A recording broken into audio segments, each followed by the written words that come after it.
तो गाइस, ये कहानी 40 साल के एक टीचर और उसके एक स्टूडेंट के बीच की रिलेशनशिप की कहानी है, जो अपनी जबान हसीन स्टूडेंट से दूर नहीं रह पा रहा होता है और वो उसके साथ कैसे घपाघप करता है, देखेंगे आज की इस वीडियो में। ये मूवी आगे चलकर बहुत ही ज्यादा मजेदार है और मेरी एक्सप्लेनेशन भी आपको पसंद आएगी, इसीलिए इसे एंड तक जरूर देखें। तो भयंकर मूवी की शुरुआत होती है और हम कायरा नाम की एक लड़की को देखते हैं। अब कायरा के पेरेंट्स कहीं और रहते हैं और ये कहीं और पढ़ने के लिए अपने घर में अकेली रहती है और कायरा की कुछ न कुछ लिखने की एक आदत भी होती है। वो सुनसान जंगल के रास्ते से अपने क्लास में पहुंच जाती है। यहाँ उसका टीचर जोनाथन उसे मिलता है। जोनाथन बहुत ही बड़ा मादर है। ये एक राइटर बनना चाहता था, लेकिन इसकी किस्मत गधे के से लिखी गई थी, इसीलिए ये एक टीचर बन गया। कायरो के आते ही वो जोनाथन उसे कुछ बुक्स देता है रीड करने के लिए, लेकिन कायरो ने वो किताबें पहले से ही पढ़ चुकी थी। तभी उसकी एक दोस्त बनी वहाँ पर आ जाती है, जो इस क्लास की एक ब्राइट स्टूडेंट के साथ साथ कायरो की भी बेस्ट फ्रेंड होती है। और इसके बाद ये दोनों कुछ खाने के लिए बाहर चले जाते हैं। जोनाथन कायरो की किताब में एक एडल्ट बुक देख लेता है। तभी जोनाथन का एक फ्रेंड बोरिस भी वहाँ पर आ जाता है और वो बुक्स उससे लेकर पढ़ने लगता है। अब बोरिस और जोनाथन कायरो की एक लिखी किताब को भी देखते हैं और चौंक जाते हैं। अब रात में जोनाथन की बीवी घर पर अकेली होती है। तभी जोनाथन वहाँ पर आ जाता है और उसका ध्यान भटकाता है। वो उससे कहता है, और जाने मन आज का क्या प्लान है। लेकिन तभी उसकी पत्नी की कॉल पर एक फोन आ जाता है और बातचीत करने के बाद वो दोनों बाद में ड्रिंक करते हैं। फिर उन दोनों का कार्यक्रम शुरू हो जाता है, लेकिन कम वक्त तभी फोन की घंटी बज जाती है और जोनाथन अपना खूंटा नहीं ठोक पाता है। अगले दिन ये बात वो बोरिस को बताता है और बोरिस उसकी इस बात पर मजे लेता है। और तभी वो दोनों कायरो को जंगल से आते हुए देखते हैं, लेकिन यहाँ पर जोनाथन की गंदी नजर कायरो पर पड़ जाती है, क्योंकि पिछली रात जोनाथन बेचारे को गुफा का दर्शन नहीं हुआ था। पास आते ही जोनाथन उससे पूछता है, क्या तुम्हें इन जंगलों से आते हुए डर नहीं लगता है बच्चे? लेकिन कायरो कहती है, उस जंगल में सबसे डरावनी चीज तो मैं हूँ। जोनाथन ये सुनकर अपने दांत फाड़ने लगता है। इधर स्कूल में बनी अपनी किताब नीचे गिरा देती है।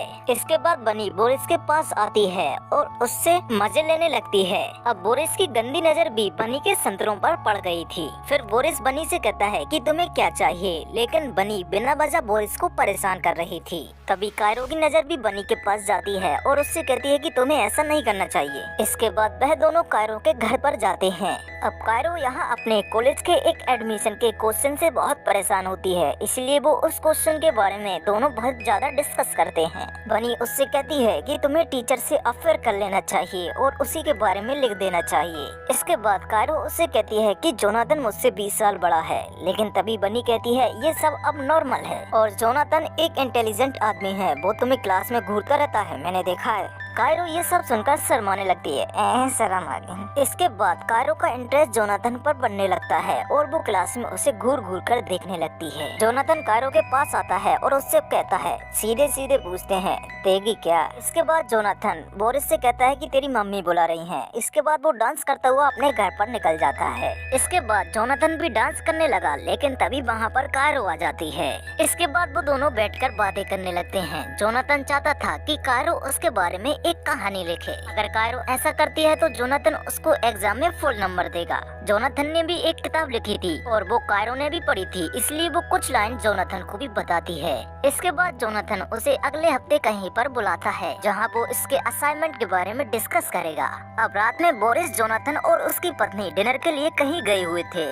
एक लड़की ऑर्डर के लिए आती है। तभी उसकी पत्नी कहती है, ये लड़की वही है जिसकी तुम तारीफ करते रहते हो। लेकिन वो कहता है, नहीं वो लड़की ये नहीं है। लेकिन वो उसके बारे में ज्यादा उसको कुछ नहीं बताता। इससे उसकी वाइफ काफी ज्यादा उससे नाराज हो जाती है और इसके बाद यहाँ पर वो जोनाथन की बेइज्जती करने लगती है। इसके बाद हम देखते हैं और वो उससे कह देती है कि तुम उसी के साथ रहो ना। अगली सुबह देखते हैं कि कायरो एक सिगरेट जलाती है और जोनाथन और दोनों सिगरेट पीते हैं। अगली सुबह कायरो एक हॉट ड्रेस पहनकर आती है, जिसपे बोरिस उससे पूछता है कि ये ड्रेस क्यों पहनी, लेकिन कायरो उसे कुछ नहीं बताती। बोरिस जब वहाँ से चला जाता है, तब वो दोनों वहाँ पर बैठकर बातें करते हैं। इसके कुछ दिन बाद वीकेंड पर कायरो उसकी बुलाई जगह पर पहुँच जाती है। यहाँ जोनाथन उसके पीछे से आता है और दोनों के दोनों बहुत ही करीब बैठ जाते हैं। इसके बाद वहाँ एक आदमी उन्हें गाना सुनाता है। बाहर आकर अभी भी कायरो जोनाथन को बड़े ही ध्यान से देखी जा रही थी और धीरे धीरे वो दोनों एक दूसरे के काफी करीब भी आ रहे थे। इसके बाद वो क्लास में पहुंच जाते हैं। जोनाथन को अपनी पत्नी का मैसेज आता है कहीं घूमने चलने के लिए। इसके बाद कायरो उसको अपने फेवरेट कवि के बारे में बताती है, जिसके ऊपर वो एक कहानी लिखेगी उसी के शब्दों के द्वारा। जोनाथन आज घर जल्दी जा रहा था, इसलिए वो हाँ करके चला जाता है।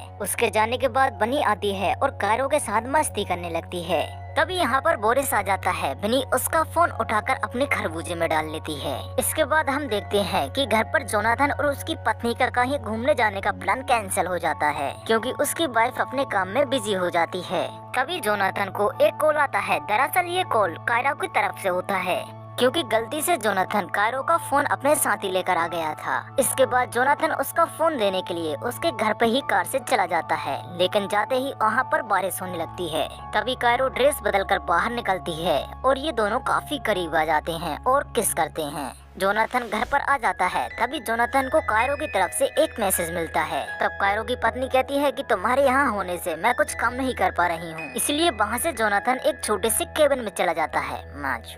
इसके बाद जोनाथन कायरो के भेजे हुए मैसेज को पढ़ने लगता है, जिसमें इन दोनों की प्रेम कथा होती है। अगले दिन जोनाथन क्लास में आता है, लेकिन वो कायरो को वैसे नहीं बुलाता जैसे पहले बुलाता था। कायरो कहती है क्या हुआ? जोनाथन कहता है कि मुझे तुम्हारी स्टोरी पसंद नहीं आई, उसमें बहुत ज्यादा गलत बातें लिखी हुई हैं। कायरो कहती है कि उसमें सिर्फ हमारे बारे में लिखा है, लेकिन कायरो कहता है कि जैसा तुमने इस कहानी में लिखा है वैसा हम दोनों के बीच कुछ भी नहीं है, हम बस एक टीचर और स्टूडेंट हैं। ये सुनकर कायरो का दिल टूट जाता है और वो कायरो से कहता है कि तुम स्टोरी फिर से लिखो, वरना मैं तुम्हें फेल कर दूंगा। कायरो कहती है मेरी कहानी बिल्कुल परफेक्ट है, जो तुम नहीं लिख पाए वो मैंने लिख दिया। कायरो उससे कहती है अगर तेरी एंड में दम है तो मुझे फेल करके दिखा दे। कायरो रोते हुए अपने घर पर जाती है और अपनी दोस्त बनी के साथ ड्रिंक करने लगती है, और इस बात से जोनाथन भी काफी ज्यादा परेशान होता है। यहाँ जोनाथन कायरो की लिखी हुई कहानी उसे सुना देता है, जिससे वो काफी ज्यादा रोमांटिक हो जाती है। तभी वहाँ पर कलुआ बोरिस आ जाता है। दूसरी तरफ कायरो और बनी दोनों बात कर रहे थे। वो उससे कहती है कि जोनाथन बस तुम्हारे करीब आने का दिखावा कर रहा था, और हो सकता हो वो तुम्हारी लपेटना चाहता हो, लेकिन हो सकता है उसे तुम्हारी काली ढुई पसंद न आई हो। चलो कोई बात नहीं, साइलेंसर तो सबका काला ही होता है। इसके बाद वो दोनों कपड़े उतारकर फोटो खिंचवाने लगते हैं। कायरो ये फोटो जोनाथन का नाम टैग करके सब में फैला देती है, जिस पर स्कूल से उसे कॉल आता है, जिस पर उसकी पत्नी को सब कुछ पता चल जाता है कि कायरो और जोनाथन के बीच क्या चल रहा है, लेकिन जोनाथन उससे साफ मना कर देता है। अगले दिन कायरो और जोनाथन प्रिंसिपल के सामने होते हैं। यहाँ प्रिंसिपल उन दोनों के बीच के संबंध के बारे में पूछता है। कायरो साफ साफ बता देती है कि इसने मुझे एक स्टोरी लिखने को कहा था, हम दोनों ने साथ में सिगरेट भी पिया और एक दूसरे के साथ इंटीमेट भी हो गए थे, लेकिन जोनाथन ये सब बताने में हिचक रहा था। इससे प्रिंसिपल भड़क जाती है और जोनाथन को स्कूल से ग्राउंड पर लात मारकर भगा देती है।